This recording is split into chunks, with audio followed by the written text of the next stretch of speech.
जय माता जी मित्रों, आज के इस वीडियो में हम सुनेंगे नवरात्रि व्रत की तीसरी कथा। इस कथा को पूरी श्रद्धा भाव से सुनने पर माता आपकी सारी मनोकामना पूरी करेंगी। तो चलिए कथा को शुरू करते हैं। एक समय की बात है, देवताओं और असुरों के बीच में लंबे समय से युद्ध चल रहा था। एक ओर असुरों का स्वामी महिषासुर था, तो वही दूसरी ओर देवताओं के स्वामी इंद्र थे। महिषासुर ने देवताओं पर विजय प्राप्त करके इंद्र का सिंहासन हासिल कर लिया और स्वर्गलोक पर राज करने लगा। इसे देखकर सभी देवता गण बड़े परेशान हो गए और इस समस्या से निकलने का उपाय जानने के लिए त्रिदेव अर्थात ब्रह्मा, विष्णु और महेश के पास गए। वहां जाकर देवताओं ने बताया कि महिषासुर ने इंद्र, चंद्र, सूर्य, वायु और अन्य सभी देवताओं के सभी अधिकार छीन लिए हैं और उन्हें बंधक बनाकर स्वर्गलोक का राजा बन गया है। देवताओं ने बताया कि महिषासुर के अत्याचार के कारण अब देवता पृथ्वी पर विचरण कर रहे हैं, क्योंकि उनके रहने के लिए स्वर्ग में कोई जगह ही नहीं है। यह सुनकर ब्रह्मा, विष्णु और भगवान शंकर को बहुत गुस्सा आया। तीनों देवताओं के गुस्से की कोई सीमा नहीं रही।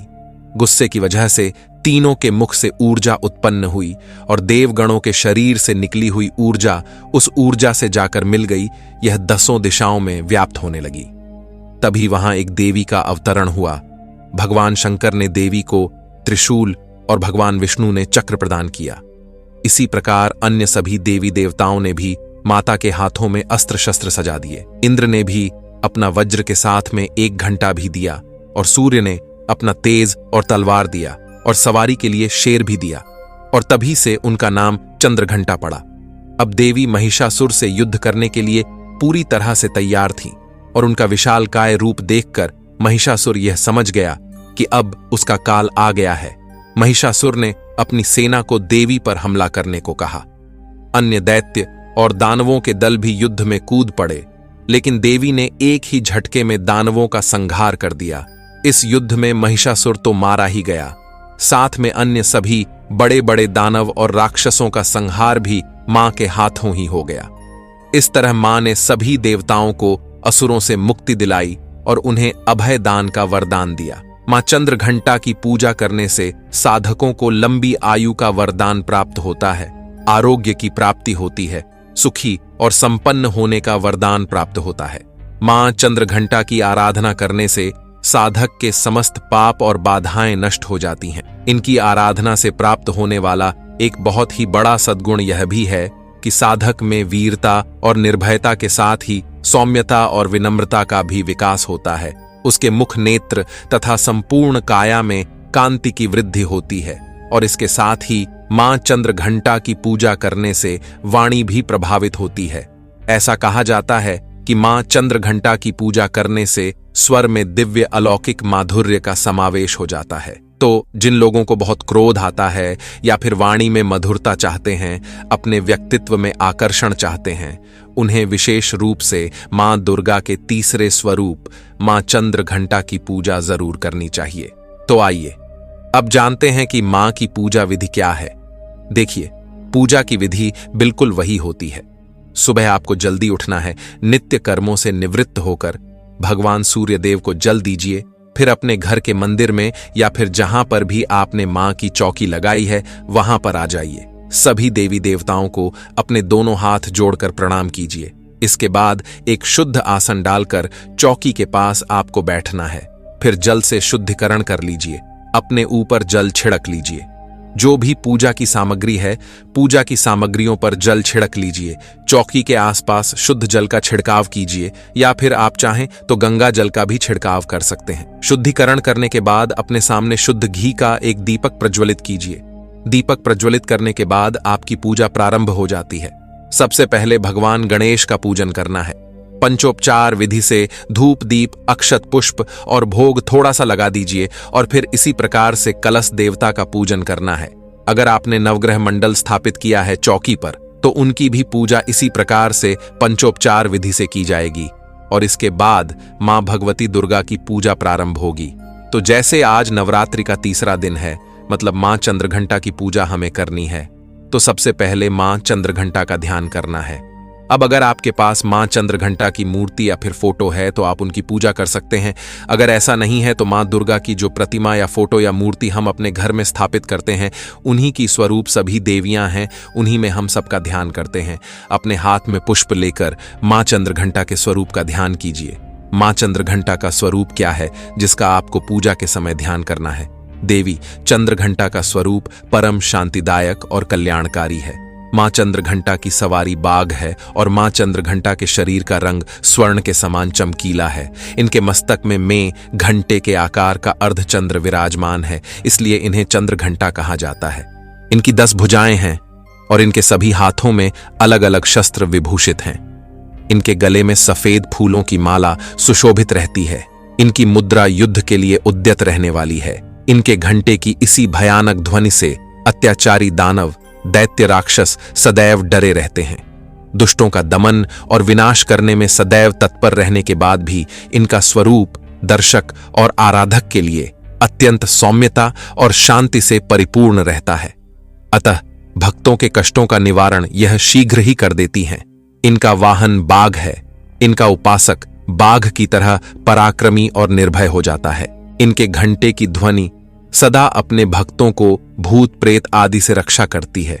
मां चंद्रघंटा के भक्त और उपासक जहां भी जाते हैं, लोग उन्हें देखकर शांति का अनुभव करते हैं। ऐसे साधक के शरीर से दिव्य प्रकाश युक्त परमाणुओं का अदृश्य विकिरण होता है।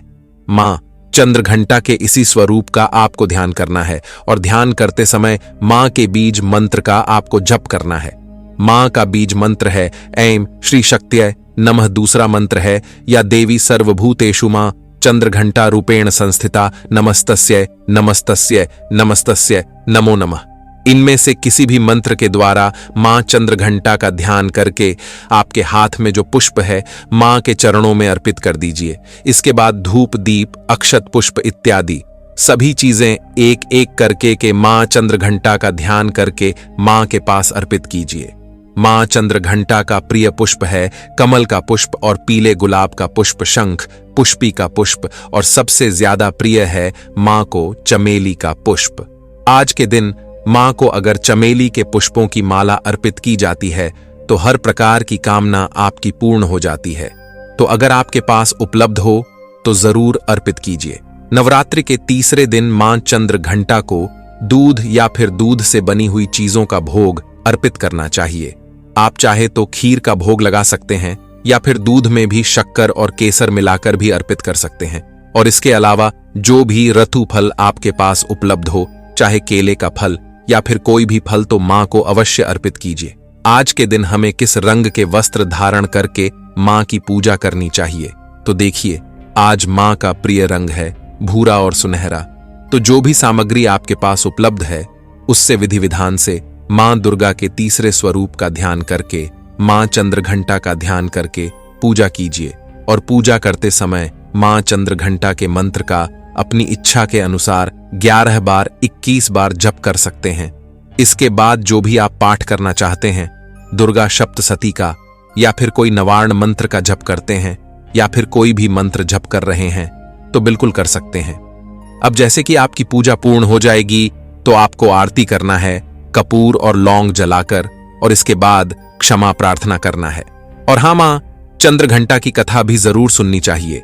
जब आप सुबह या फिर शाम को पूजा करते हैं तो किसी भी समय, चाहे तो दोनों समय या फिर किसी भी एक समय, मां चंद्रघंटा की कथा भी अवश्य सुननी चाहिए। और सुबह की पूजा पूर्ण कर लीजिए जिस भी प्रकार से आपके पास समय हो। अगर आपके पास सुबह बहुत ज्यादा समय ना हो तो बाकी की पूजा आप शाम के समय भी कर सकते हैं। कोई भी मंत्र अगर आप जपना चाहते हैं, सुबह समय ना हो तो आप शाम के समय भी जप सकते हैं। शाम के समय फिर से मां को भोग अर्पित किया जाता है और मां की आरती की जाती है। एक और चीज, आज मां चंद्रघंटा की पूजा की जाती है तो विशेष रूप से घंटी अवश्य बजानी चाहिए, सुबह की पूजा में भी और शाम की पूजा में भी। जब आप आरती करते हैं तो घंटी अवश्य बजाइए। शास्त्रों के अनुसार मां चंद्रघंटा की पूजा में जब हम घंटी बजाते हैं तो सभी प्रकार की नकारात्मक ऊर्जा नष्ट हो जाती है। मां अत्यंत प्रसन्न होती हैं और भक्तों की मनवांछित कामना को पूर्ण करती हैं। तो सुबह और शाम की पूजा में घंटी वैसे भी प्रतिदिन बजाइए लेकिन आज तो विशेष रूप से बजाना चाहिए। फिर मां की आरती कर ले। मां की आरती करने के बाद क्षमा प्रार्थना जरूर करनी चाहिए। तो दोनों हाथ जोड़कर मां से क्षमा प्रार्थना करते हैं। हे परमेश्वरी, मेरे द्वारा दिन रात बहुत से अपराध होते रहते हैं। मुझे अपना दास समझकर मेरे उन अपराधों को आप कृपापूर्वक क्षमा करिए। हे परमेश्वरी, मैं आवाहन करना नहीं जानता, विसर्जन करना भी नहीं जानता तथा पूजा करने का ढंग भी नहीं जानता। हे मां, मुझे क्षमा करिए। हे देवी सुरेश्वरी, मैंने जो मंत्रहीन अर्थात न मंत्रों को जानता हूं, क्रियाहीन अर्थात न क्रियाओं को जानता हूं और भक्तिहीन अर्थात न भक्ति के प्रकार जानता हूं, तो मैंने जो मंत्रहीन, क्रियाहीन और भक्तिहीन पूजन किया है वह सब आपकी कृपा से पूरे हो। सैकड़ों अपराध करने के बाद भी जो आपकी शरण में आके जगदम्बा कहकर पुकारता है उसे वह गति प्राप्त होती है जो ब्रह्मा आदि देवताओं के लिए भी पाना आसान नहीं है। हे जगदम्बिके, मैं अपराधी हूं किंतु आपकी शरण में आया हूं। इस समय दया का पात्र हूं, आप जैसा चाहे वैसा करें।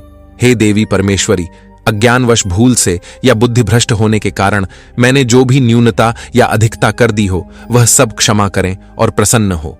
हे सच्चिदानंद स्वरूपा परमेश्वरी, जगन्माता, कामेश्वरी, आप प्रेम पूर्वक मेरी यह पूजा स्वीकार करें और मुझ पर प्रसन्न रहे।